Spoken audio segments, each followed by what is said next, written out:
আসসালামু আলাইকুম গাইস, সবাই কেমন আছেন? ভিডিওতে এই ছোট ছোট জিনিসগুলো কি বলতে পারবেন?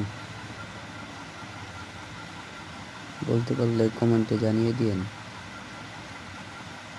ভিডিওটি ভালো লাগলে অবশ্যই লাইক করবেন।